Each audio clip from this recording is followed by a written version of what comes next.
Tapi Bu kayaknya bikin PPT-nya di Mars ini. Yang pertama ada media pembelajaran visual. Nah, menurut sejarahnya media pembelajaran pertama kali disebut visual education atau alat peraga. Kemudian menjadi audio visual, ini disebut bahan pembelajaran. Seterusnya berkembang menjadi audio visual communication atau komunikasi pandang dan dengar.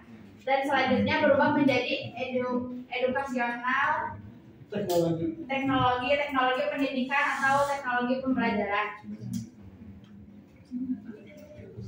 Nah, pengertian media pembelajaran visual yang pertama menurut bahwa media apabila dipahami secara umum, media itu meliputi orang, bahan, peralatan atau kegiatan yang menciptakan kondisi yang memungkinkan siswa memperoleh pengetahuan, keterampilan dan sikap.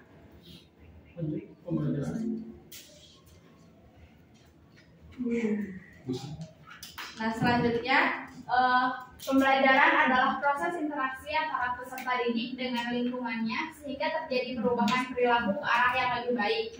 Nah, sedangkan menurut Sadiman mengungkapkan bahwa media pembelajaran adalah segala sesuatu yang dapat dipergunakan untuk merangsang pikiran, perasaan, perhatian, dan kemampuan atau keterampilan siswa sehingga dapat mendorong terjadinya proses belajar pada diri manusia. Nah, selanjutnya pengertian visual. Visual adalah penggunaan materi yang penyerapannya melalui pandangan. Agar menjadi efektif, visual sebaiknya ditempatkan pada konteks yang bermakna dan siswa harus berinteraksi dengan visual itu untuk meyakinkan terjadinya proses informasi. Nah, visualisasi pesan, informasi atau konsep yang ingin disampaikan kepada siswa dapat dikembangkan dalam bentuk foto, grafik, atau ilustrasi dan lain-lain. Foto menghadirkan ilustrasi melalui gambar yang hampir menyamai kenyataan dari semua objek atau situasi. Sementara grafik merupakan representasi simbolis atau artistik sesuatu objek atau situasi.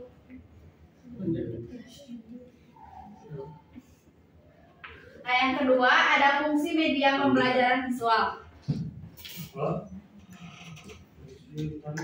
Fungsi media pembelajaran visual itu ada 4. Yang pertama ada fungsi atensi. Nah, fungsi atensi merupakan inti yang menarik dan mengarahkan perhatian siswa untuk berkonsentrasi kepada isi pelajaran yang berkaitan dengan makna visual yang ditampilkan atau menyertai teks materi pengajarannya.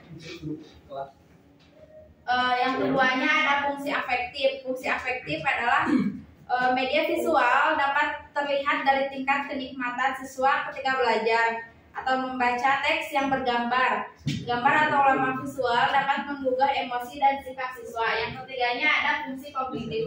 Fungsi kognitif media visual terlihat dari temuan-temuan penelitian yang mengungkapkan bahwa lambang visual dapat memperlancar pencapaian tujuan untuk memahami dan meningkatkan informasi atau pesan yang terkandung di dalam gambar. Yang keempatnya ada fungsi kompensatoris.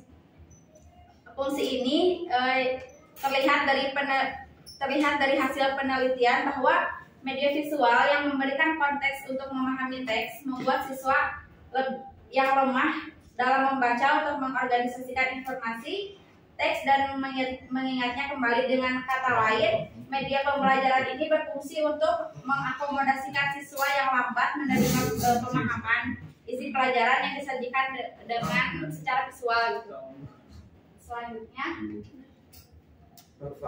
Selanjutnya ada manfaat media pembelajaran visual. Nah, manfaat pembelajaran media visual ini dapat mempertinggi proses belajar siswa dalam pengajaran yang pada gilirannya diharapkan dapat mempertinggi hasil belajar yang dicapainya. Manfaatnya yang pertama ada proses pembelajaran akan lebih menarik perhatian siswa. Nah, kan karena belajarnya secara visual itu disampaikannya secara visual, jadi peserta didik itu lebih menarik gitu, lebih tertarik karena pembawaannya yang visual gitu, yang banyak gambarnya, jadi lebih lucu gitu. Terus yang kedua, bahan pengajaran akan lebih mudah dipahami oleh siswa. Nah kan kalau misalkan pembawaannya secara visual terus banyak gambar-gambarnya, jadi peserta didik itu bakal bisa gitu, bisa mengartikan oh iya gambar ini tuh gini, jadi punya pemahaman sendiri gitu. Yang ketiganya, metode pembelajaran akan lebih bervariasi dengan media proses pembelajaran tidak akan bersifat verbalistik. Jadi kalau misalkan pakai media visual itu bisa berbeda-beda gitu ya, bisa pakai kayak gini PowerPoint, atau misalkan pakai buku gambar yang buku bacaan yang bercerita, atau yang bergambar atau lain-lain gitu. Yang keempatnya, siswa akan dapat melakukan aktivitas karena siswa tidak hanya mendengarkan tetapi juga dapat mengamati, mendemonstrasikan, memerankan dan lain-lain. Nah kan kalau misalkan kayak medianya tuh di media cerita yang bergambar gitu, jadi siswa itu dapat mengamati, oh iya ini seperti ini gitu, terus nanti bisa mendemonstrasikan dengan teman-temannya gitu. Nah mungkin itu selanjutnya jenis-jenis akan disampaikan oleh Faisal. Aku ayo ulang ngebahas nama di buat topik. Tidak tahu orang dari sini gitu. Berarti gak usah ya Bu. Soalnya udah dibahas. Lalu yang keempat, ya ibu. Ada yang namanya itu jenis-jenis pembelajaran dengan metode visual.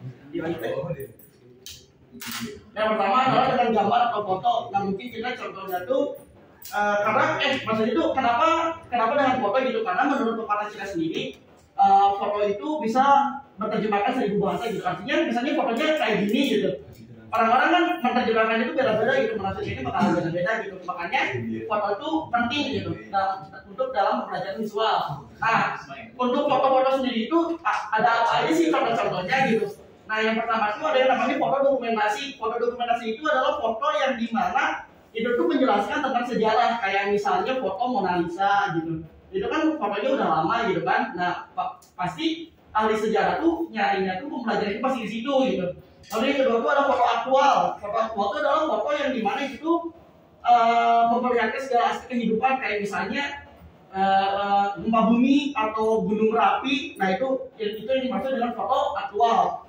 Lalu yang ketiga ada yang namanya foto pemandangan, ya ini foto Masjid Al Jabar gitu. Nah itu namanya foto pemandangan. Lalu yang keempat ada foto iklan atau reklame. Nah itu tuh misalnya kayak kepak sayap kebinekaan. Nah itu namanya foto iklan atau reklame. Itu contohnya gitu, kayak kita lihat kan kepak sayap kebinekaan. Nah itu contohnya masuk situ.